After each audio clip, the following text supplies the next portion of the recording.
сайн төргийн эрхэмд үзэгчтэй Монгол Лиз цамхгаас үзэгч та бүхэн даваа гарагийн үж хүрдэг нүүл шийдэл хилцүүлгийг нэвтрүүлэг эхлэхэд бэлэн болоод байна.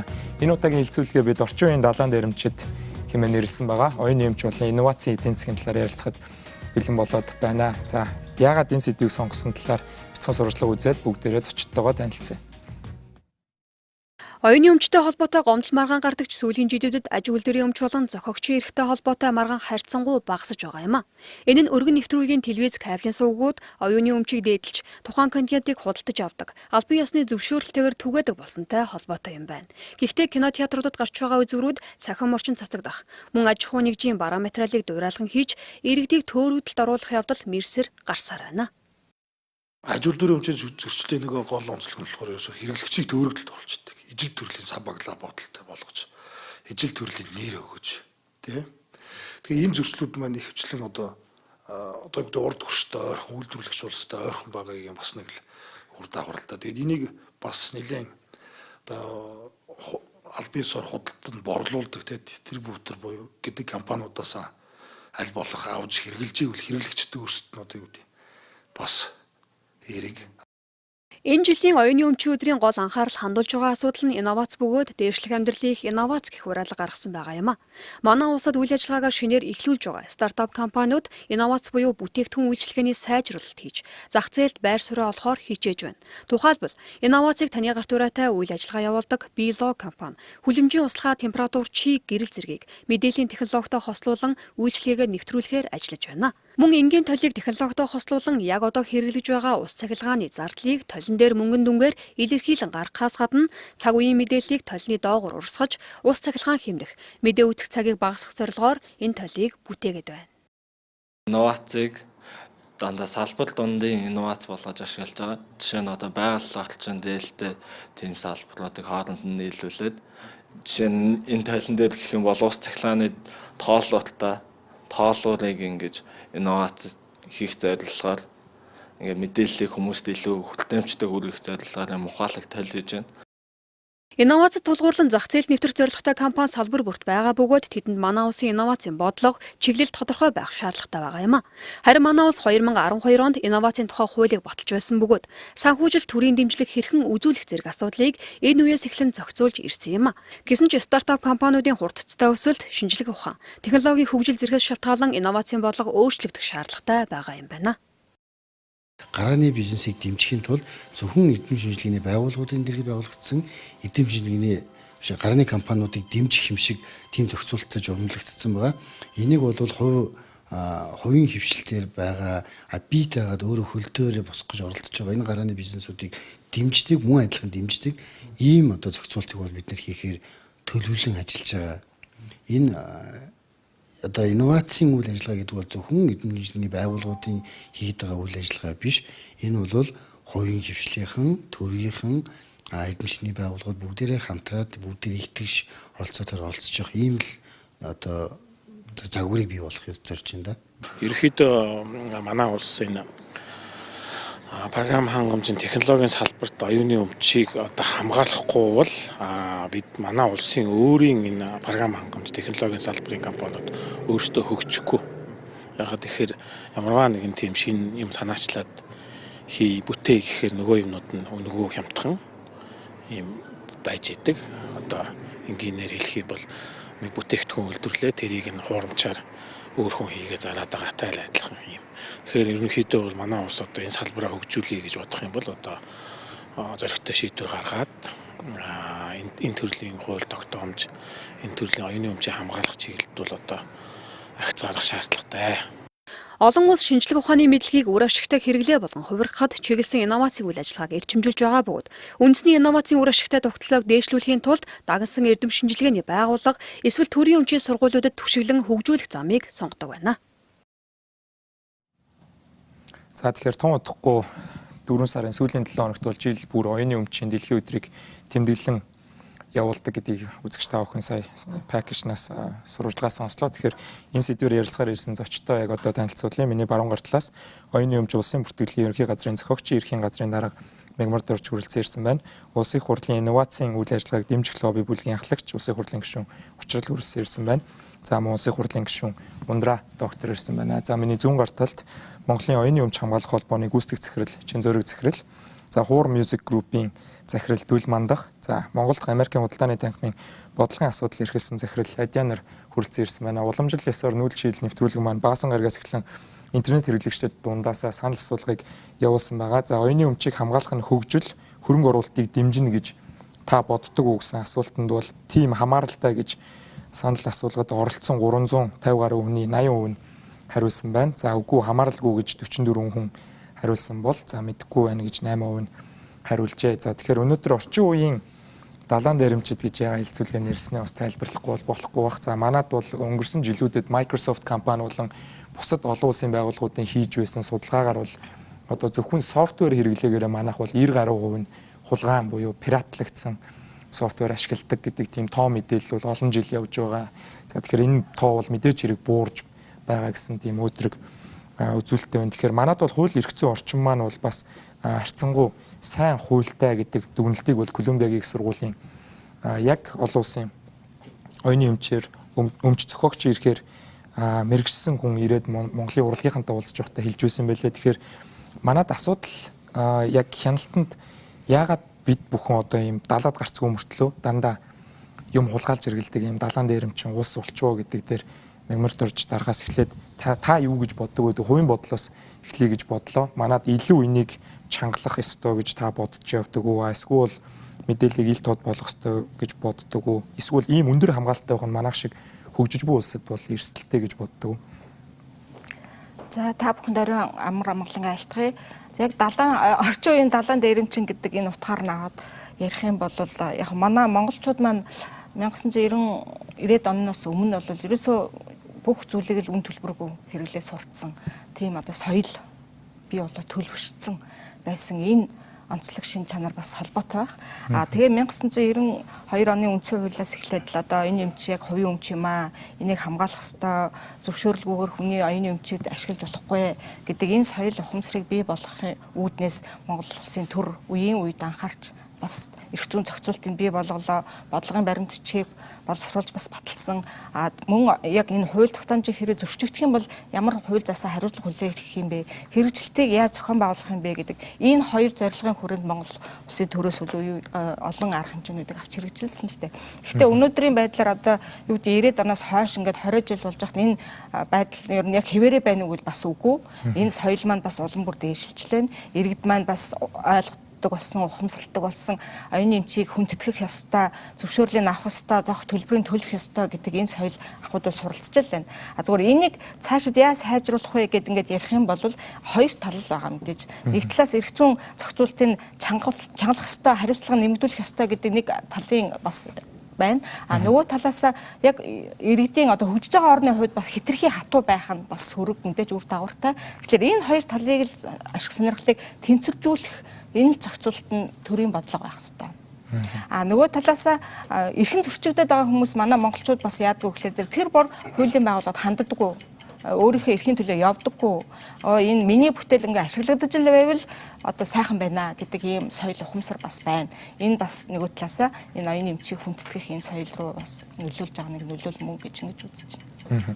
За баярлалаа. Тэгэхээр Чинзөрөг дараагаас эргүүлээ технологийн талаас асуухад ганцхан манад ийм одоо өндөр хэмжээний пират одоо софтвер, компьютерийн программыг бид бүхэн хэрэглээд байна уу? Эсвэл бусад улсууд ч гэсэн манайхтай одоо адилхан хөгжиж явж байгаа бусад одоо СССР-ээс салсан улсууд дээр энэ үзүүлэлт ийм өндөр түвшинд байдаг уу? Энэ дээрээс ер нь тоо мэдээлэл ямар шиг харагддаг юм бол? Ерөнхийдөө яг саний да piracy тийм хулгайгаар зохиогчийн эрх ялангуяа зөрчигтэй холбоотой агуулга нуугдаад байгаа юм дээр. Тэгээ энэ дээр бол интернеттэй нэлээд холбоотой. Тэгээ интернет бол хэн нэгний өмч биш. Тэгээ дунд нь бол одоо янз бүрийн улс интернетийг одоо хяналтандаа байлгах гэж оролдож байна л да. Гэхдээ энэ бол ингээд технологид үнэхээр одоо гүйцэгдэхгүй хянах боломж явж байна. Тэгэхээр бол яг эцсийн хэрэглэгчийн төвшөнд одоо яг консюмер гэдэг ойлголтоор бол төсөөлөх улс одоо бүхэл улсад энэ үзэгдэл байдаг. Програм хангамж хулгайгаар хэрэгэлдэг, кино хулгайгаар үздэг те. Энэ асуудлууд бол тэр төдийгүй одоо байсаарлаа. Зүгээр энэ дээр хамгийн гол нөгөө анхаарал одоо хандуулах ёстой зүйл нь бол тэр хулгайн контент, хулгайн програм хангамжийг зарж борлуулдаг тий. Одоо киног бол жишээ нь зарж борлуулдаг. Эсвэл одоо програм хангамж гэхэд хулгайн програм хангамжийн завсар одоо вирус, ransomware суулгаад явуулцдаг. Тэгээ эргээд тэргүүрээ одоо мэдээлэл олзолдог, мэдээлэл одоо олзолж авчаад мөнгө шаарддаг. Иймэрхүү юм гэмт хэргийн шинж чанартай зүйлсүүд явагддаг. Эргээд ийм байгаа. Тэгэхээр Монгол улс нэг одоо юу гэдэг тусдаа онцлог зүйл бол байхгүй. Бусад улстай яг л одоо ижил байгаа гэж ойлгож байна. Манайхтай ойрхон улсууд бас piracy буюу одоо энэ оюуны өмчийн зохиогч эрхийн хулгаагаараа бас нэлээд өндөрт ордог шүү дээ. Одоо Украин, Орос, Хятад гэдэг. Тийм ба. Тэгээ энэ дээр хамгийн гол анхаарал хандуулж ер нь дэлхийд дээр ажилладаг улс гэвэл Америк нэгдсэн улс ба. За өөрсдийн гэсэн яг энэ одоо оюуны өмчийн их зөрчилтэй зах зээл гэсэн юм жагсаалт хийдэг. Тэгээ энэ жагсаалтуудаа хөтлөө явдаг. За одоогор бол Монгол улсын ороогүй байгаа. Тийм тэгэхээр бол ингэж харьцуулж бас ойлгож болох байна. За баярлалаа. Тэгэхээр учрал гишүүнээс улсын хурлын зарим гишүүд инновацийн үйл ажиллагааг дэмжих лобби бүлэг байгуулсан гэдэг мэдээллийг бид авлаа. Тэгэхээр инновацийн үйл ажиллагааг дэмжих лобби бүлгийн яг зорилго нь юу вэ? Алдагдсан боломжууд их байна гэдэг дээр та бүхэн энэ хууль эрх зүйн өөрчлөлтийг хийхээр оролдож байна уу? Эсвэл одоо байгаа Монголд байгаа зохиогч эрх болоо одоо патент эзэмшигчд хохироод байгаа болохоор тэрийг бууруулах гэж хийж байгаа. Та яг энэ лобби бүлэг яг ямар ажил хийх, ямар зорилготой ихэлсэн талаар тайлбарлаж өгөөч. За манай улс бол өнөөдөр гадагшаа гарч байгаа экспортын бүтээгдэхүүний 88%-ийг нүүрс эзэлж байна. Маш их одоо бухимдалтай байна. Одоо бид нар бол гадагшаа Монгол мэдлэг шингэсэн бүтээгдэхүүн гаргаж чадгаа болчлоо. Энэ юутай холбоотой юм бэ гэж аваад үзэхээр 2012 онд манай улс инновацийн тухай хуулийг батлан гаргасан. Энэ инновацийн тухай хуулийг дагаад бол маш одоо хуулиудад нэмэлт өөрчлөлтүүд орсон байдаг. Нэгсэндээ бол гарааны компаниудад олгосон олон боломжууд гайл татварын хөнгөлөх, нөөтөөс нь чөлөөлөх, газар ашиглалтын төлбөрөөс нь 10 жил чөлөөлөх, за мөн одоо бас өндөр технологи шингэсэн бүтээгдэхүүнийг улсаас одоо давуу эрхийг нь олгоод худалдаж авах гэд олон юм боломжуудыг олгоцсон байсан. Гэтэл энэ хуулийг дагалдан гарах журмуудыг нь гаргаагүйгээс болоод өнөөдөр энэ хууль маань хэрэгжихгүй байна. Түүнээс биш энэ эрх зүйн зохицуултын хувьд одоо муу болсон гэж одоо хэлэхэд бол өрөөсгөл. 2012 оны инновацийн хууль бол бас боломжийн хууль гарсан. Тэгээ энэ хуулийг дагалдан гаргах журмуудыг нь боловсруулъя. Журмуудыг нь боловсруулахдаа ажлын хэсэг гаргаад төрийн байгууллагууд үүнд хамтран оролцъё гэж шийдээд бид бас улсын хурал дээр инновацийн үйл ажиллагаа дэмжих лобби бүлгийг байгуулад энэ хуулийг гаргахад нэмэлт энэ дүрм журмуудын за магадгүй одоо бас хамтарсан сайдуудын тушаалыг нь дээрэс нь энэ инновацийн үйл ажиллагаа гэдэг бол зөвхөн одоо боловсрол соёлын шинжилгээ ухааны яам дээр байгаа нэг 3 хүний ажил биш ээ. Энэ бол тэр хүнсүтэй аж ахуйн салбарт ч хамаатай, бусад одоо гадаад харилцааны салбарт ч хамаатай, бүх салбарт хамаатай учраас салбар болгон өөрсдөө дүгнэлтээ гаргадаг. Нэгсэндээ инновац бол өөрөө эдийн засгийн ойлголт борлуулалтаараа тоогоор асуудлаа ярьдаг. За эргээд одоо хідэн ажлын байр нэмэгдүүлснээр ярьдаг. Нөхцөл байдлыг бий болгохын тулд энэ одоо дүрм журмуудыг бас одоо маш хурдан хугацаанд гаргахын тулд бид бас одоо их хурал дээр ажлын хэсэг байгуулаад ажиллаж байна. За баярлалаа. Яг товчхон асуулт хідэн гишүүн байгаа юм бол одоо яг лобби бүлэг 15 гишүүн байна. 15 гишүүн. За. Тэгэхээр дүл мандах захирлаас бол та технологийн салбарт бас нэлээдгүй олон жил ажиллаж байна. Тэгэхээр бид бүхэн бол технологи оюуны өмчийг илүү сайн хамгаалж байгаа жишээнүүдийг өдөр тутам харж байгаа. Би одоо ямар нэгэн одоо Английн 40 чартд явж байгаа дууг ч юм уу, Billboard-ийн 100 дууг аваад өөрийнхөө нэвтрүүлэг видеонд ашиглаад Facebook дээр тавих боломжгүй болсон. YouTube дээр тавих юм бол сувгаа хаалгана. Тэгэхээр Монгол улсын хуулиас хамаарахгүйгээр интернетэд буюу одоо олон нийтэд юмаа түгээж болохгүй болж байгаа энэ үед технологийн энэ хурдцтай шийдэлтэй үед бусад улс орнууд ер нь яаж инновацийг одоо сайн гарааны хөрс болгож чадж байгаа гэм жишээнүүд харагдаж байна. Сүүлийн үеийн жишээнүүдээс ер нь хуваалцаач. Та одоо бол өөрөө маш олон хэмжээний зохиогч эрхийг бас хамгаалдаг бизнес эрхэлж байгаа юм тийм үү? Тийм. Миний хувьд болохоор ерөнхийдөө хандлага ч юм уу ерөнхий хандлага нь ямар байх ёстой гэдэг нэг үзэл бодол байгаа. Тэгээ тэр нь юу вэ гэхээр ер нь бол оюуны өмчийг бол яг ингээ хамгаалаад тийм үү хориглоод байвал энэ бол угаасаа тэмцэж дийлэхгүй мэлээ л дээ. Олон улсын жишгээр. Тэнгүүд нь одоо явж байгаа хандлага нь юу байгаа вэ гэхээр ерөөсөө оюуны өмч үү, инновац ч юу ч вэ аль ямарваа нэгэн бүтээл нь хүртээмжтэй байх хэрэгтэй. Өөрөөр хэлбэл тий. Албан ёсны дагуу аваад хэрэглэхэд хүртээмжтэй байх хэрэгтэй юм байна. Дараа нь боломжийн үнэтэй байх хэрэгтэй юм байна тий. Яг энэ арга замаар ерөнхийдөө тэмцэх нь илүү үр дүнтэй юм байна гэдэг чиг хандлага дэлхийд даяар яваад ах шиг байна л та. Тэгээд энэ дүндээс бид нар юу харж болох вэ гэхээр хүн бол нэг тийм хулгайлах сонирхол ер нь байхгүй тий. Яг аль бие усных нь эрхийн дагуу аваад хэрэглэх боломж нь байл аваад хэрэглээд идэг тийм юм байна л да. Бид бүгдээр ингээл харъя л да. Хүн болгон өнөөдөр хэдхэн жилийн өмнө хэд кино үзье гэхэд кино үзэх боломж нь байхгүйсэн байхгүй. Интернетээс татж авч үзнэ. Өөр байхгүй. Тэгтэл кино театрууд одоо бүгдийг нь гаргадаг боллоо тий. Тэнчнээс үздэг боллоо. Нэг бүрсээсэн дийлгэц биш. Кино театрт үздэг боллоо. IPTV-гээр үздэг боллоо тий. Нөгөө талаас нь ингээ харах юм бол олон улсад Netflix гэдэг байж чинь тий. Netflix дээр бага мөнгө төлөөд яг юмыг нь аль бие усны дагуу аваад хэрэглэх боломж нь нэгтгэжингүүд хэдэн 100 саяар хүмүүс ингээ хэрэглээд байдаг тий. Spotify ч юм уу Apple Music одоо манайхтай адилхан хуур music гэдээ байж чинь тий. Дуу сонсох боломжийг нь ингээд өгчингүүд автоматар хүмүүс тийшээ орчдөг. Spotify гэл ингээд харахаар 2008 онд илүү ихэлсэн. Шведийн нийт хөгжмийн зах зээлийн 80% нь хулгай байсан. Тэ. Тэгвэл бага мөнгө төлөөд аль бие усны дагуу хэрэглэх боломжийг өгчингүүд 5 жилийн дараа 80% нь хууль ёснох болж байгаа байхгүй. Өөрөөр хэлбэл энэ чиг хандлага дэлхийд яваад энэ зарчмаар бид нар цаашаа илүү хөгжих юм болов. Тэрнээс биш хаагаад хориглоод шорон тэгээд ч юмсгүй энэ аргаар тэмцэх нь нэг тийм үр дүнтэй биш байх шиг байна л да. За баярлалаа. Тэгэхээр ундраа гишүүнээс бол илүү инновац болон оюуны өмчийн зохицуултыг сайн хийсэн газрууд дээр эдийн засгийн өсөлтөд шууд уялдж байгаа харагддаг уу? Та энэ дээр одоо лобби бүлэгт орсон байгаа юу? Ямар зохицуулт хийгдэх хэрэгтэй тийм орон зай байгаа харагдаж байна танд? Эсвэл одоо байгаа хуулийг илүү сайжруулад учрал гишүүний хэлсэн хууль болон бусад хуулиудынхаа журмын чангалаад бид явах хэрэгтэй гэж бодож байгаа юу? Таны байр суурь. Учрал гишүүний санаачлан байгуулсан инновацийг дэмжих лобби бүлэгт бол элсэж орсон байгаа. Тэгээд лавгагийн асуултанд одоо хариулахад хамгийн түрүүнд ямар улс санаанд орж ирж байна гэхээр яг мэдээж илүү арай илүү сайн мэддэг олон жил сурч багшилж ажиллаж исэн болохоор Америкийн жишээ толгойд эхэлж орж ийн л да. Гэхдээ Америкээр хязгаарлаж болохгүй мэдээж маш олон орны хувьд бол энэ оюуны өмчөө хамгаалж чаддаг. Хамгийн гол нь яагаад хамгаалах хэрэг гараад байна гэвэл оюуны өмч өөрөө бас ихээр үйлдвэрлэгдэж байгаа. Тэр хүн гэдэг бол бид бүгдээрээ оюуны амьтад тийм ээ. Биднийг одоо адгуусаас ялгадаг хамгийн гол зүйл бол бидний оюун ухаан байгаа. Тэгэхээр энэ хамгийн эрхэм дээд болсон энэ оюун ухаанаараа зохиож гаргаж ирсэн тэр өмчийг энэ хүний санаа гэдэг чинь одоо хамгийн нандин зүйл шүү дээ тий. Тэр бол хинч бодож олоогүй санааг бодож олно гэдэг бол оюун ухаанд хүний хувьд хийж байгаа хамгийн өндөр дээд зэргийг үйлдэл гэж би бодож байгаа юм. Тэгэхээр энэ өмчөө хамгаалах хэрэгцээ бол хүнд байгаа. Ерөн зүгээр энгийн жишээнээр бодоход л энэ бол миний санаа байсан шүү дээ. Би төрүүлж энийг бодсон шүү дээ гэд тэр санаандаа нэг эзэн юм шиг тийм сэтгэл биднэрт төрдөггүй гэж юу? Ямар нэгэн шин санаа гаргасан байлээ гэхэд оюуны өмч болж хөгжлөө мэдээж тэр зүгээр нэг санаа байжгаад тэгээ дараа нь өмчийн хэлбэрлэл өөрөөр хэлбэл бүтээгдэхүүн ямар нэгэн бүтээгдэхүүн болох. Сая манай дүүл мандах захирал хэлж байгаа жишээлбэл дуу юм уу? Энэ бол бүтээл болтлоо. Дуу гэдэг бүтээгдэхүүн болтлоо. Зүгээр тэр дууны санаа орж ирснээс хойш маш хол замыг туулж иж сая болж байгаа тий.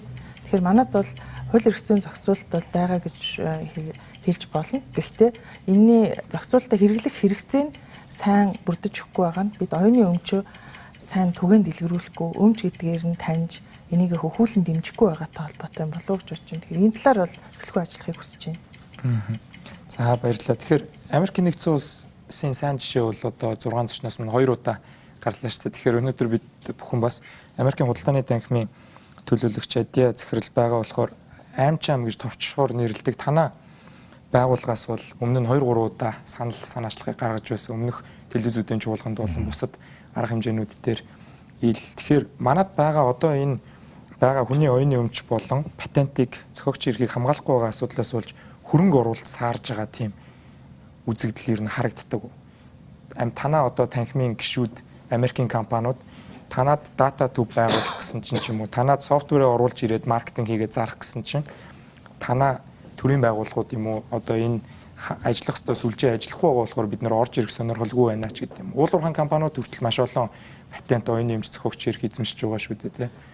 Тэрэн дээр танахаас ажиглагдсан судалгаа өгдөг бол танилцуулъя. За ер нь бидний харж байгаагаар бол яг түрүүн хэлсэн байгаа бус оролцогч маань хууль эрх зүйн орчин маань одоо ямар ч хангалттай хэмжээнд байгаа юм байна. Хамгийн гол нь энэ хууль маань хэрэгжих талдаа ер нь хангалтгүй байна. Ялангуяа зөрчлийг тогтоох тийм шалах үйл явдал маань ерөнхийдөө нэлээд хүнд жоохон өчид дутагдaltaй байгаа учраас энэ ялангуяа оюуны өмчийн одоо эрх мааныг зөрчиж байгаа гэж бол харагдаад бид нэр гэж ойлгоод байгаа. Нөгөөдөөс бид нар юу гэж харж байгаа гэхээр бол одоо оюуны өмчийн улсын бүртгэл ерөнхий газрын шинэ бүтэцэхэн байгуулалт одоо агентлаг бий болсон байгаа. Тэгэхээр энэ маань нэг талаас оюуны өмч, нөгөө талаас улсын бүртгэл гэсэн хоёр тусдаа өөр функцтэй гэсэн одоо байгууллага ерөнхийдөө нэгтгэсэн маань ерөнхийдөө бас төдийл хамгийн одоо оновчтой шийдэл байна уу үгүй юу гэдэг бид нар жоохон ерөнхийдөө бас холбоо төрийн байгууллага хамт тонцсон байгаа. Өнөөдөр яг харж байгаагаар одоо бидний ойлгосоор хамгийн чадах хэмжээгээр ерөнхийдөө оюуны өмч одоо улсын бүртгэл ерөнхий газар маань ажиллаж байгаа хүмүүсийн тоо чадахгүй тийм ээ одоо ажлын цар хүрээний хувьд хамгийн боломжийн хэмжээнд ажиллаж байгаа гэж харж байгаа.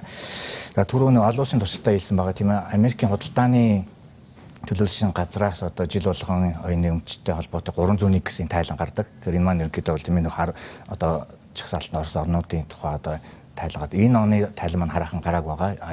16 оны тайлан маань яг энэ үеэ гарч ирсэн мэрээ. Тэндээс ерөнхийдөө харахад нэг сонирхолтой юм бол ерөнхийдөө бол яг 11 одоо юу Америк нэгдсэн улсын зүгээс оюуны өмчийн зөрчилтэй одоо нэг анхаарах хэрэгтэй 11 орны чагсаалт гарсан байгаа. Тэнд нь мэдээж бүгд нэг хятад ард улс Орос албаны улс явж байгаа. Тэгээ хамгийн хажигтлаа Швейцар улсууд нь явж байгаа. Яг Швейцар улс явж байгаа вэ гэхэлэр тэнд Швейцар улсууд ерөнхийдөө вебсайтууд хууль бусаар хийдэг, хулгаагаар хийдэг хамгийн маш олон юм одоо таатай хурц бий болсон байна. Тийм учраас Швейцар маань оюуны өмч эрхийг одоо бас төдийлөн анхаадан ажил бүгд анхаарч чадахгүй нэг юм орны чагсаалд орсон байх жишээтэй. За 17 оны ерөнхийдөө одоо чагсаалт маань тайлан гарааг байгаа. Гэхдээ ерөнхийдөө биднэрт бол Америкийн одоо төрийн захиргааны албаны хүмүүстэй нь ярьж байхад бол Монгол маань улс маань ерөнхийдөө энэ чагсаалд орох бас тийм ерөнхийдөө аюултай байгаа шүү. Яаж бол ерөнхийдөө тодорхой бас хүлээс үүргүүдэд биелүүлэхгүй байгаа. Учраас ерөнхийдөө энэ чагсаалд орох аюултай. Тэгэхээр 17 оны тайлан ерөнхийдөө Монгол улс маань нөгөө анхаарах хэрэгтэй орнууд нэг чагсаалд орчих юм талтай байгаа. За баярлалаа. Тэгэхээр мэдээж хэрэг харж чагсаалтанд Монгол улс орох юм бол хөрөнгө оруулагчид бол эдгээр хөндлөнгийн байгууллагуудын тайланг бол байнга уншиж харж байдаг гэдэг мэдээллийг бас өмнө авч байсан. Тэгэхээр засгийн газар байгуулагдаад оюуны өмчийн газар маань зохион байгуулалтанд орсон. За энэ дээр бол олон хүмүүс бол улсын бүртгэлийн газартаа нэгдсэнийг зөв буруу тусдаа дангаараа байх ёстой гэдээ олон саналууд хэлж байсан л да. Тэгэхээр мэгмар төрж дараагаас илүү танад одоо ажиллаж байсан бүтц маань гомдлын ирж байгаа тоо өсөж байна уу? Танаад дээр ажиллаж байгаа хүн хүч ер нь хэр хүртээмж сайтай байна. Ер нь өөр байгууллагуудыг та бол олон улсын байгууллагуудтай бас харьцаж ажиллаж байгаа шүү дээ. Тэгэхээр улсын байцаагчийн тоо хангалттай хүрж байна уу? Хүртээмжийн талаар танаас сонирхмоор байна л да. Одоо бол хоёр газар улсын бүртгэл ерөнхий газрын харьяа ажиллаж байгаа гэдэг ойлголтыг авсан. Тий. Оюуны өмч улсын бүртгэл ерөнхий газар гэж байгууллагад улсын хурлын 2016 оны 12 дугаар тогтоолоор ингээд нэгтгэгдээд байгуулагдсан. Энэ дээр ерөөсөө одоо нэг ажилтны өмчийн газар, зохиогч эрхийн газар гэдэг хоёр газарт 17 хүн л ажиллаж байна. За хяналтын 3 байцаагч байсан тэр хяналтын газар руу шилжсэн байгаа. Тэгэхээр ерөөсөө оюуны өмч улсын хяналтын байцаагч гэдэг бол одоохондоо нэг 3 хүн тэнд байна. Гэхдээ бидний одоо оюуны өмч улсын хяналтын байцаагч ирэх бол хүчинтэй хэвээр байгаа. Яг л ийм л хэмжээнд л одоо ажил явж байна да. Ер нь бол дэлхийн улс орнуудыг харахад ер нь оюуны өмчийн байгууллага зөвхөн оюуны өмч биш барааны тэмдгэх, зохиогч эрх, патент их гэдэг тусдаа байгуулагдсан улс орнууд ч л байгаа. Тэгэхээр яг манай Монгол улсын хувьд бол яг улсын бүртгэлийн байгууллагатай одоо нэгдээд бид нар ингээд үйл ажиллагаагаа явуулаад л байж байна. Учир гишүүн дээр 1985 онд тэр аж үйлдвэрийн Парижийн конвенцэд нэгдэхдээ манай улс нэг үүрэг хүлээсэн. Энэ бол оюуны өмчийн асуудал эргэсэн тусгай албатай байна. Би тас хуультай байна гэдэг үүргийг хүлээсэн. Өнөөдөр оюуны өмчтэй хамааралтайгаар бол одоо жишээ нь одоо патентын тухай хууль, тэр газар барааны газар зүүн заалтын тухай хууль, зохиогч эрх түн тамга эрхийн тухай хууль гэдэг хэд одоо хуулиуд байна. Энэ бол яг тэр конвенцэд нэгдснийхаа дагуу бид нар жишгтэн тааруулаад стандартад нийцүүлээд ингээ хуулиа боловсруулаад ажиллаж байгаа. Тэгэхээр улсын бүртгэл оюуны өмчийн газар нийлсэн дээр болвол бас зарим гишүүдийн зүгээс эсэргүүцэж байсан, өөр байр суурьтай байсан. Гэхдээ энэ асуудал ингэ шийдэгдээ явсан. Гэхдээ цаашдаа бол энэ асуудлыг бол шийдэх ёстой гэж ойлгож байгаа. Яг тэгвэл улсын бүртгэл оюуны өмч нийлснээр хяналтын асуудал орхиж байна гэж миний хувьд харж байна. Өнөөдөр улсын бүртгэл дээр одоо хяналтын алба бол ямар хяналтыг явуулдаг вэ гэхээр дотоодынхаа асуудлыг, дотоодын компаниудыг бүртгээд энэ асуудал нь одоо ямар төвшөнд яваад нөхөр одоо хуулийн хүрээнд бүртгэж гин үгүй юу? Оюуны өмчийн хяналтын асуудал бол олон улсын асуудал. Гэтэл энэ хоёр асуудлыг нэгтгэхэд нэг хяналт явна гэдэг бол өнөөдөр оюуны эмчийн эрхээ бол бид нар хамгаалж чадахгүй ийм нөхцөл байдал руу шилжиж байгаа ийм ойлголт. Танийгаар бол ямар бүтцтэй үе сайн засаглалтай байх. Одоо бид оюуны эмчийн газрыг бол бас одоо бие даасан засгийн газар хэрэгжүүлж агентлаг байлгаад ер нь бол оюуны өмч бол өөрөө эн чинь бид нар өнөөдөр сая инновацтай оюуны эмчийн холбоо тайлбарлаад байна. Инновацийн тодорхой бүрэлдэхүүн хэсэг чинь өөрөө оюуны эмч. Шинжлэх ухааны тодорхой бүрэлдэхүүн хэсэг чинь өөрөө оюуны эмч байхгүй. Тэгэхээр эдгээр чинь хоорондоо уялж ажилладаг болохоос биш оюуны эмч чинь мэдээлэлээр хангадаг. Гадны орнууд бол одоо патент офисууд ажилладаг. Тэгээд тэдгээр нь одоо шинжлэх ухааны нэг нээлт хийлгэхэд за одоо ийм нээлт хийх юм бол Америкт хийвэл сайн шүү. Инновац ийм одоо өндөр технологи бүтээвэл одоо Японд хэрэгтэй байх шүү гэдэг мэдээлэлээр нь хангадаг. Оюуны эмчийн патентуудыг нь өөрсдөө судалдаг. Тэгээд судлаад нөгөө эрдэмтэн судлаачдаа нөгөө гарааны компаниудаа мэдээлэлээр нь хангаж идэг ийм байгууллага байхгүй. Тэрс оюуны эмчтэн зүгээр нэг патентуудыг бүртгэж сууж идэг байгууллага ерөөсөө биш. Тийм учраас энэ байгууллага бол тусдаа байх ёстой. Оюуны эмчийн бие даасан агентлагтай байх ёстой гэдэг би бас ийм байр суурьтай байна. Тэгэхээр чин зориг захирал Монголын телевизүүдийн чуулган дээр та нэгдэн орсон конвенцуудыг танилцуулж ирсэн. Тэрэн дээр бол бид ганцхан дотооддоо байгаа шинээр сайн бүтээл хийж байгаа, сайн дуу хуур, контент хийж байгаа хүмүүсийг хамгаалахаас гадна олон улсын өмнө хүлээсэн маш олон конвенцууд байсан. Тэгэхээр тэр мэдээллээсээ бас хуваалцаач. Би одоо ямар нэг оюуны өмч зохиогчийн эрхийг ингээд зөрчиж байхад эзэн нь надад ингээд шууд харагдахгүй хэрүүл маргаан ирээд хийхгүй болохоор надад ингээд асуудал хол баригдахгүй юм шиг санагдаад байдаг. Яг ясмын дээр бол миний хэрэгжилж байгаа компьютероос яг FBI намайг одоо Канад манадад хаяа нэг тохиол гардаг шүү дээ. Нэг CD татсныхаа төлөө одоо халхангийн хүүхд ч юм уу. Одоо FBI бол одоо оюуны өмчийг Америкт хамгаалдаг. Очиж тэнд гэмт хэргийн шин чанартай юм байна. Тэгэхээр хүн болгоны IP адресээр биднийг юу татж байгаа, ямар агуулга авч хэрэгжилж байгааг харж байгаа шүү дээ. Тэгэхээр бид ямар хариуцлага хүлээсэн байт юм бол. Тэгээд нийт одоо 14 конвенц байгаа нэгдсэн. За тэр дотроос яг одоо сая одоо жишээ нь зохиогчийн эрхээ жишээ аваад ирээ л да тийм. Одоо Холливуудын киног ингээд манай телевизүүд өөрсдөө ингээд улгаагаар гаргачихж байна. Тэгээд 4 сарын 1-ээс хойш бидний мониторинг хийгээд үзэхэд нийтдээ олон ангит киног 161 тохиолдол. Тий. Холливуудын бүрэн хэмжээний одоо яг блокбастер мууви гэж ярьдаг тий. Одоо хит болсон кино. Ийм кино бол 21 удаа бүртгэгдсэн байна. За тэгээ бас баримт кино 30 орчим. Тэгээ иймэрхүү маягтай ер нь зөрчил явдаг. За яагаад ингэ яваад байна гэхээр ер нь бол хэдрүү ярьдаг. Эргээд нөгөө нэгэнт ирээд Монголд ирээд гомдлохгүй юм чи ингээл ер нь ийм маягаар явдаг. Бид нар бол олон улсын гэрээ конвенцээр бол уг нь бол Монгол улс гэдэг одоо Монгол улс бол бусад улсын одоо гэрээ конвенцэд нэгдэн орсон бусад улсын иргэний бүтээсэн оюуны өмчийг яг өөрийн мэт хамгаална л гэж байдаг. Тэгэхээр бол үндсэндээ нөгөө түрүүн ярьж байгаа яг бүтцийн асуудлаас болоод хяналтын чигүүргээ гүйцэтгэж чадахгүй тийм одоо боломж нөөц байхгүй учраас энэ бүгд ингэ хяналт тавьж чадахгүй ингээд явчихж байгаа юм. Тэгэхээр одоо ерөнхийдөө нөхцөл байдал юм л гэж. Тэгэхээр оюуны өмчийн талаар зохиогчийн эрх болон ингээ патент гэдээ ярихаар бас яг өдөр тутам одоо яг энэ асуудлаар ажилдаггүй хүмүүст бол их хол сонсогддог гэж магадгүй. Тэгэхээр энийг энгийн болгоод хилцэн 2 3 ишлэл бол нэлээ хэвлэл мэдээлэлээр явсан л да. За Улаанбаатарх захирал 2 жилийн өмнө хэлжсэн баха тий. Хууч NTV-гийн захирал байхдаа оюуны өмчийн хулгай бол орон байрны хулгайтай яг адилхан их энгийн болгоод буулгаж өгөхөөр хүмүүст. За ганц зураг ганц зураг гэдэг одоо маш том блог хөтэлдэг захирал болохоор цагаан махны хулгай гэж нэрлэдэг. Одоо хүний оюуны бүтээлийг, докторийн бүтээлийг ч юм уу шууд хулгайлаад ингээд тавьчихна гэд. Мэдээ идэг сэтгүүлч нар одоо хоорондоо энийг яах вэ гэж байнга ярьдаг. Мэдээ угаагаад байна гэдэг хиллэг гар. Тэгэхээр яг бүр нөгөө бодлого тал руугаа биш яг амьдрал дээр ямар зөрчлүүд их гарч сонсогддог вэ гэдэг жишээнүүдийг л дурдаад байна л да. Нэг нь ингээ гараад яваад мэдээ бэлдсэнийг нөгөөдөл нь ингээ copy paste хийгээд нэрийг ингээ өөрчлөөд авторыг өөрчлөөд тэгээ хоорондоо редакц сэтгүүлч нар юм муудах шинжтэй. За тэрнээсээ болоод ингээ copy paste-ийн disable хийх буюу одоо тэгж болдоггүй болгож байгаа өөрөөсийнхөө вебсайт. Тэгэнгүүт одоо өөр аргаар одоо дадлага битнаар буулгуулдаг гэж сонссон зарим өдөр тутмын сонин.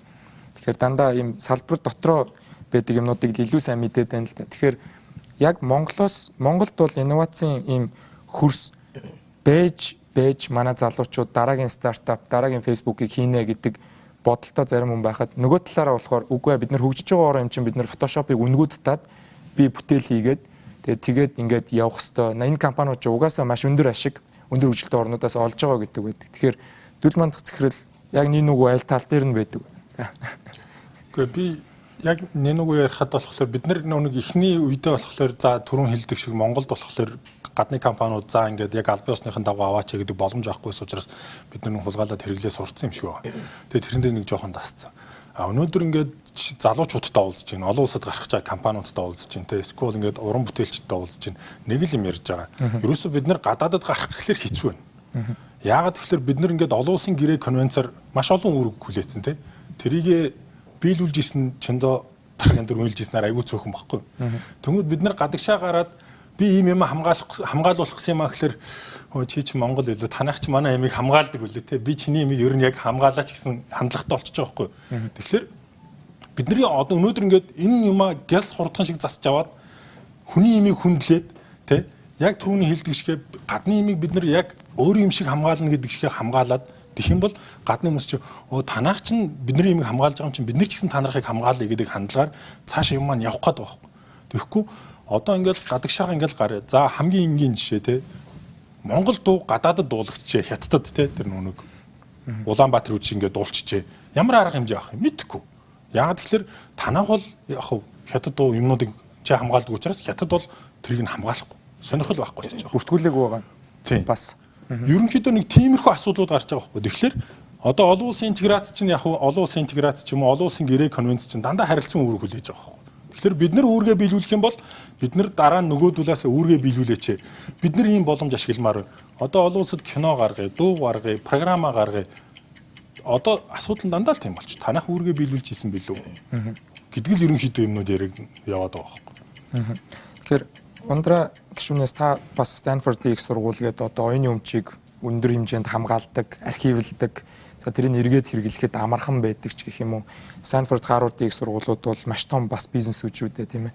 Тэгэхээр яг энэ сэдвээр ингээд хилцүүлэг хийх гээд баруунд ямар том хилцүүлгүүд энэ салбарын манлайлагч нар хийж исэн бэ гэдээ үзэхээр нэг сонирхолтой хилцүүлэг хамгийн түрүүнд гарч ирээд байгаа. Google-ээс хайлт ихээр YouTube-ээс тэр нь болохоор цохогчийн ирэх үгсэн далайн дээрэмчэд мандтугай гэдэг сэдвээр хоёр тал болоод ингээ хүмүүс маргалдсан байгаа. Зарим тал нь бол Amazon ч юм уу одоо том ном зохиолч нарыг хамгаалаад за нөгөө талаас нь болохоор creativity буюу инновацийг хамгийн их хааж боодог зүйл бол шинэ дүрмүүд.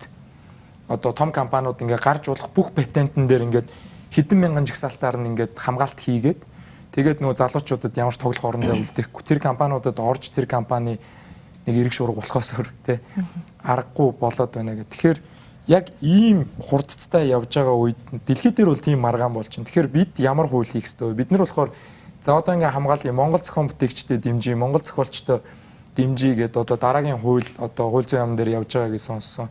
Маш хатуу гарлаа гэхэд бид эргээд нөгөө инновац, нөгөө бүтээл сэтгэлгээгээ бас хаач болов гэдэг айдас байдаг үү танд.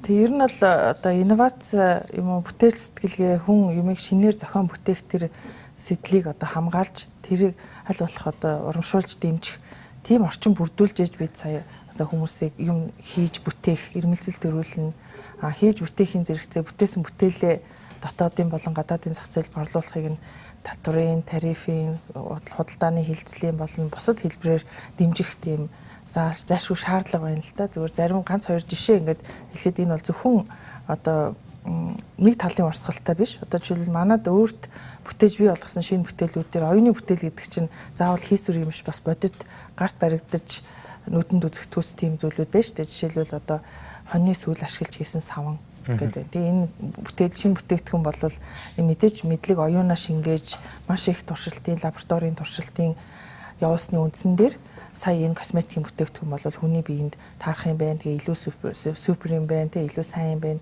Энэ сайн бүтээгдэхүүн байна гэдэг юм тогтоогдоод экспортлогдож байна те. Гэтэл одоо энэ тэр бүтээгдэхүүн яг дуурайлгаад хийцэн бас борлуулж байгаад нь энэ одоо болохгүй яг одоо баглаа бодлын адилхан чиглэлээ гэсэн дотор байгаа бүтээгдэхүүний чанар нь бол манай бүтээгдэхүүн хүрэхгүй гэсэн юм аргаан үүслэе гэж бодлоо л да. Тэгэхээр энэ хамгийн гол юм бол тэр бүтээгдэхүүнээ очоод ямар ч гэсэн энэ төрөнд бүртгүүлэх те оюуны өмчийн газарт хандаж бүртгүүлэх патент авах зохиогчийн эрхээ хамгаалах энэ процесс руу бүгдээрээ энэ ханддаг соёл зайлшгүй хэрэгтэй.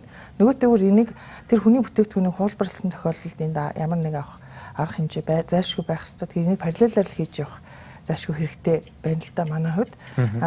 Тэгээд бид сая өөрөө ярьж байна одоо инновацийн бүтээгдэхүүнд бол Stanford их сургууль жишээлбэл өөрөө маш том хөрөнгө оруулагч байдаг. Тэнд ойролцоогоо Silicon цахиурын хөндийн томоохон фандууд бол мэдээж шинэ бүтээгдэхүүнд хөрөнгө оруулалт хийхэд Stanford их сургуулийн одоо тэтгэврийн сан томоохон сангууд бол тэрнтэй параллелээр хөрөнгө оруулалт хийж эзэмшигч болдог. Тэнд ажиллаж байгаа эрдэмтэн профессорууд, оюутнууд бол өөрсдөө бас оюуны өмчийн эзэмшигч чиглэлээр маш урт удаан хугацаанд тэр ашигаас бол хүртэх бололцоотой. Тэр энэ зохицуултыг бол зэрэг хийж явж иж манай дотооддоос ийм дэмжсэн механизм тал талаас хэрэгтэй гэж. Тэгэхээр зөвхөн дууны жишээн дээр саяхан бас дэлхийн нийтэд гарч ирсэн нэг сонирхолтой мэдээ байсан. Тэр нь Майкл Джексоны бүх дууг бас Битлз хамтлагийн дуучин эзэмшдэг. За радио бол рекламанд тоглох болгонд одоо тэдэн центийн орлого олж байдаг ч гэдэм үү. Тухайн үедээ хийж байсан хамгийн сайн 8 гэд Bloomberg дээр гарсан байсан. Тэгэхээр яг таны саяхан хэлсэн жишээ шиг Stanford-ийн доктор бол одоо хийсэн буйных нь бүтээлийг арилжааны шугамар хэрэглэх болгонд мөнгөтэй болж ийн гэхээр нэг сайн бүтээл хийчихвэл тэрийг бас насаараа оюуныхаа өмчийг ашиглаад сайхан амьдрах бас боломж байна. Тэгэхээр энэ жил дэлхийн оюуны өмчийн байгууллагаас болохоор үрээга инновац ба сайхан амьдралыг сайжруулах нь одоо амжиргааг дэмжих нь гэдэг утгатай хийж өгсөн байсан. Тэгэхээр аймч амын зүгээс бол бодлогын зөвлөмж баримтчгууд бас удаа дараа гаргаж ирсэн. Танаа гишүүдийн зүгээс гаргасан зөвлөмжүүдээс Монгол улсад яг эндээсээ эхлээд ийм юмыг хийчихвэл байдал нэлээд сайжрах гэдэг байна гэдэг тийм зөвлөгөөнөөсөө та товчхон танилцуулаач. Танаа гишүүд юу гэж бодож байна? За манай зүгээс оюуны өмчийн газар тодорхой одоо зөвлөмжүүдийг хүргэсэн байгаа. Энэ маань ерөнхийдөө одоо төрийн байгууллагад шүүмжлэхээс илүү зөвхөн бүтээлчээр ингээд тодорхой саналуудыг үлээсэн байгаа. Хамгийн одоо энгийн хэрэгжүүлэх болох үед тийм ээ. За юу гэдэг гарч байгаа тийм оюуны өмчийн одоо зөрчлийн талаар одоо олон нийт мэдээлж байгаа ч тийм энэ зөрчил гарсан. Энэ зөрчлийн мөрөө бид нар ийм шалгалтын ажил хийсэн гэж мэдээлэх ийм мэдээлэх одоо ажил хийж. Хоёр ерөнхийдөө бол сүүлийн үед ерөнхийдөө оюуны өмчийн одоо зөрчилсөнтэй холбоотой ер нь ямар нэгэн тийм томоохон одоо тийм юу гэдэг одоо олон нийтийг цочроосон тийм ээ тийм дуулаант ерөнхийдөө тийм хэрэгүүд ерөнхийдөө ингээд бас олон нийт тийм цочроосон мессеж өгвөл ер нь яасан юм бэ? Яг ерөнхийдөө бид нар ингээд мэржлийн хүмүүс ингээд яриад яваад байдаг. Гэтэл яг тэр маань олон нийтэд нөгөө соён гэрэл талтаа бас ерөнхийдөө сайн хүрчихгүй. Би гэртээ сууж байгаа одоо тэр улгаан кино үзчихэд яатын хин намайг хард яатын гэж тэр ерөнхийдөө нэг буруу нийгмийн энэ одоо хөвсмөд буруу ойлголт ер нь эвтгэхэд ер нь нэмэрх олон нийт рүү чиглэсэн зоригтой одоо шийдэн бий одоо арга хэмжээнд аваач гэж оюуны эмч хэрэг гэдэг газар бид нэр ингээд ийм зөвлөмжөл хөргүүлсэн байгаа. Мэдээж хууль эрхлүүдэд холбоотой энэ бол түрүүн хүмүүс хэлсэн байгаа. Ерөнхийдөө бол анчлууд нь 18 онд бол хийгдэж эхлэх юм байна. За тэгээ нэг өнөөдөр бид инновацтай холбоотой ярьж байгаа учраас ер нь бол одоо юу гэдэг стартап компаниуд ингээд ерөнхийдөө альва шинэ санаачил гаргаад идэг. Гэтэл яг энэ үг хэлэхэд тэр одоо олон гарч байгаа шинэ санаанууд ерөнхийдөө 80 90% нүндээ тийм ээ зах зээлээр гарч иж чаддгүй. Ерөнхийдөө анх одоо санаагаа сайхан санаа байж байгаа л ерөнхийдөө юу гэдэг бизнес төсөл болоо тэгээ цааш ерөнхийдөө явж чаддгүй. Иймэрхүү одоо нийлэн одоо төгөмөл зүйл байгаа. Тэгээ ер нь бусад орнууд харж байхад бол ялангуяа жижиг дунд үйлрүү тийм ээ ерөнхийдөө анх одоо би одоо инновац бий болгочод энийг патент авах уу? Эсвэл юу гэдэг би энийг арилжааны нууц гэдгээр ингээд ерөнхийдөө аваад үлдэхүү гэдэг. Яагтвэл жишээл Америкт патент авах гэдэг маань өөрөө асар их зардалтай юм ажил байгаа тийм ээ. 10,000 долларын зардалтай иймэрхүү одоо юм байхад бол хин одоо тэр патентыг авах уу тийм тэр патент авснаас зүгээр ингээд энэ бол миний юу гэдэг одоо Джонны арилжааны нууц гэсэн байдлаар ингээд явчих уу гэсэн иймэрхүү юу та. Тэгэхээр нөгөө талаасаа юу гэдэг түрүүн лагвагийн хэлдгээр тийм ээ жижиг дунд үйлдвэрүүд нөгөө том компаниуд маань гэдэг нэр бүх хаалтууд нь хийцэн ер нь гарах орон зайг нь ер нь маш одоо тийм юугаар ингээд хомцсон байд юм. Тэгэхээр том компанитай хамтрах юм уу судалгааны дагуу хамтрахаас л өөр аргагүй байт юм байна л да.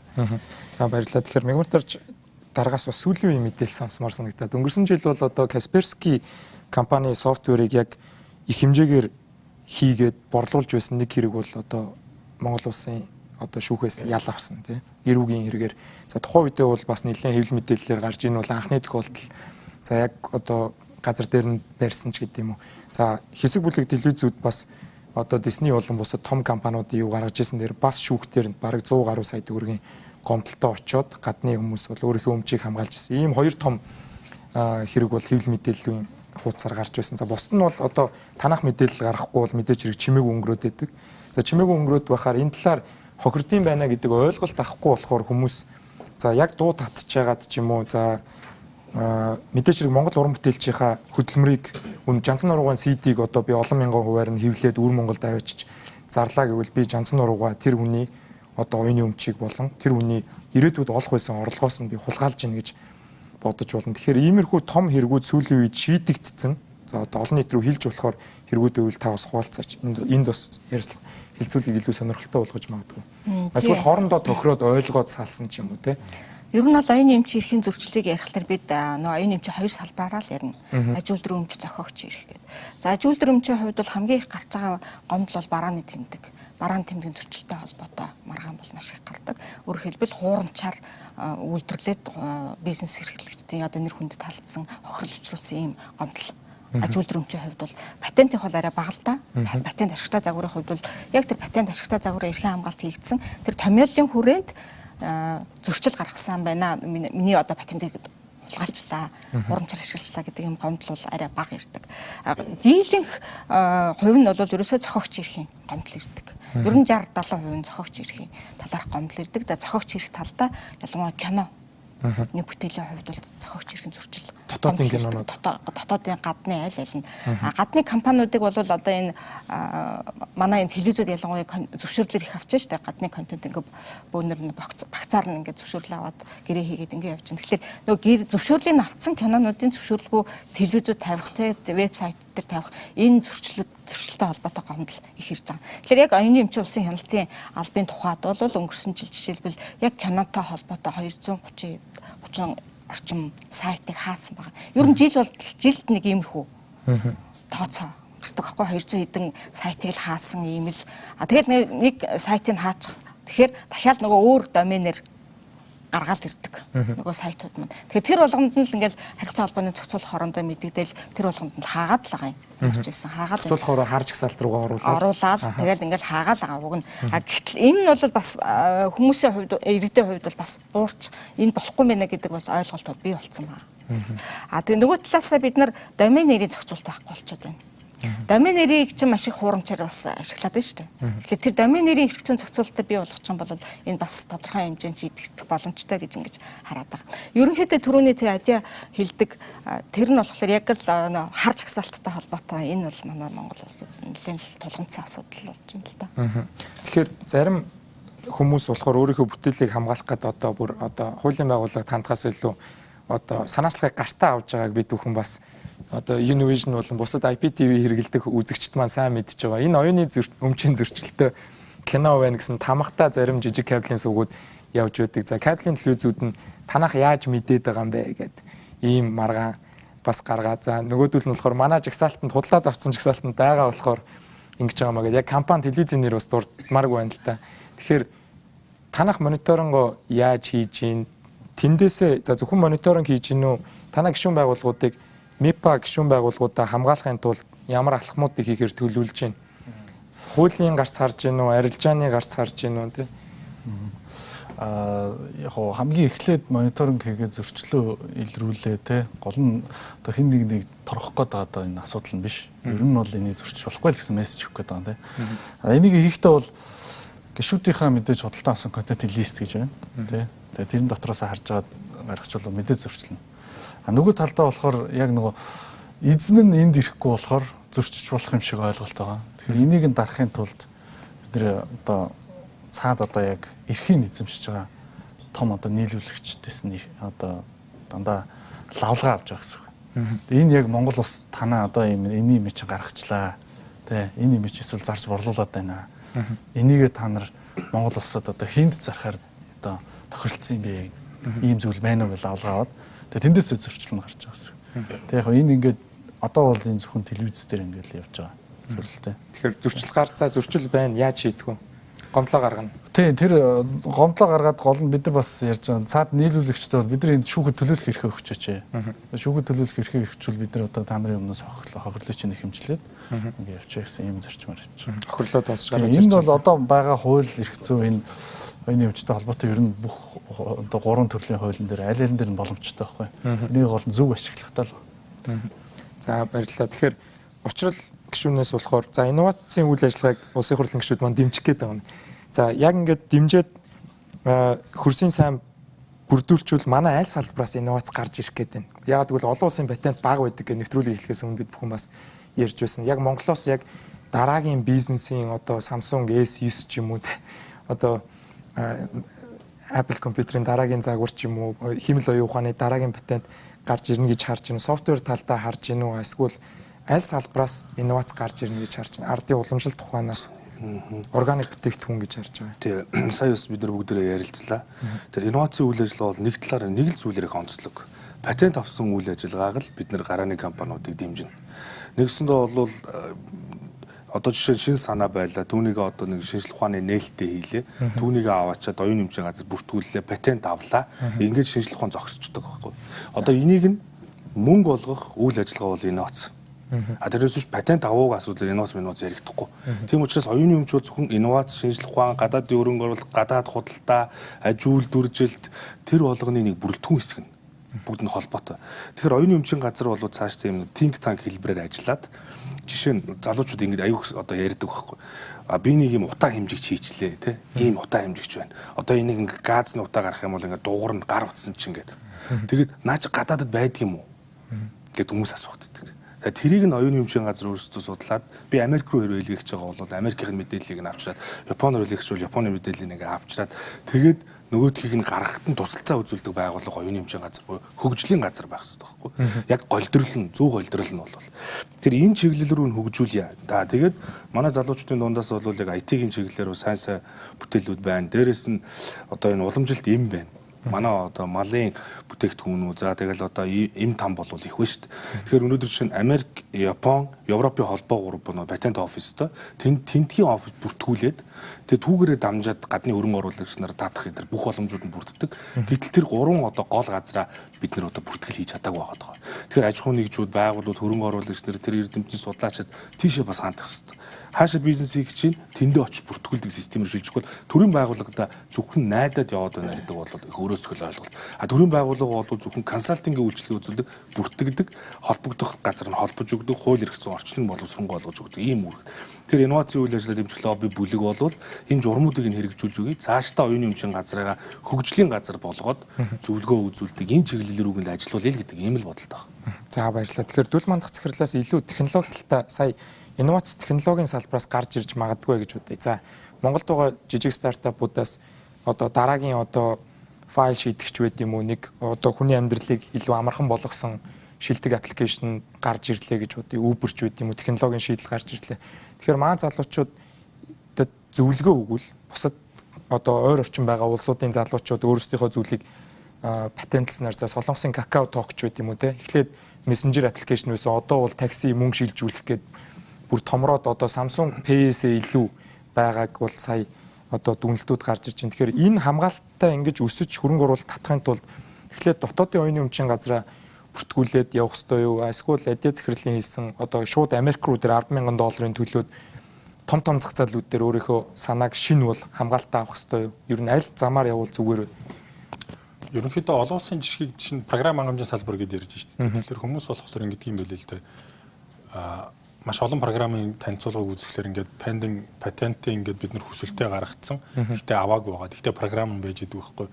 Өөрөөр хэлбэл яг хөглөр байхгүй байгаа патентаа ч юм уу санаагаа хамгаалахлаар тэр чинь нэг тийм бодит биш болчиход байгаа. Тэгэхээр програм хангамжийн салбар дээр ялангуяа яг хөглөр боломж нь үе санаа нь үе шууд гаргаал зах зээл дээр эргэлдүүлэл ингээд явж явах хоорондоо тэрийг патентын материалуудыг нөгөөд хамгаалуулах хэрэгтэй. Өөрөөр хэлбэл яг тэр бизнесээ бүр сайн хамгаалах хэрэгтэй юм байна л. Тэрнээс биш одоо юу гэдгийг патент өгчөөд авчаад тэгээд дараа нь програмаа хийнэ гэвэл нэгдүгээр яг програм хангамжийн салбар чинь амар хурд өгдөж байгаа шүү дээ. Өгөөд аваад хариу авах сар хүртэл жил гарсан ч 2 жил болно. Тэр орон чинь дараагийн том давлгаа гарч ирээд нөгөө шин санаа чинь шин санаа биш болчих واخгүй. Одоо нүг шин санаа гэдэг нь бид нэр арай одоо интернетийн нийгэмд арай өөр шинээр ойлгох хэрэгтэй юм шиг. Өөрөөр хэлбэл би нэг санаа болоод тэрийг ингээд дараад хэвтээ ч юм патентаар хамгаалаад байгаад байхдаа биш. Тэрийг аль болох шууд бодит хэрэгжүүлээд олон хүмүүст хүргээд те хүмүүсийн хэрэглээ болчвол тэр чинь автоматар ингээд хамгаалагдчихж байгаа. Өөрөөр хэлбэл нүг миний хамгийн анхны хэлж ирсэн. Би ингээд юмаа хамгаалаад дараад хэвтгэхтэй болно ш. Тэрийг боломжийн үнээр хүмүүст хэрэглүүлээ тэнцэнээс ашиг шимээ хүртэх нь илүү чухал байгаа байхгүй. Тэгэж хүртэж явах явцдаа яг хөглөр өөр хүнээс хулгайлахаас хамгаалуулаад патент хамгаалуулсан нь илүү зөв байж магадгүй. Хамгийн гол нь шууд зах зээл дээр гаргаад хэрэглэгчд хүргэх нь хамгийн чухал. За баярлалаа. Тэгэхээр даваа гарагийн үж бид бүхэн оюуны өмч болон инновацийн талаар ярилцж байна. Хэсэг хугацааны сурчлагын дараа эргээд хэлцүүлэгдээ орцгоё.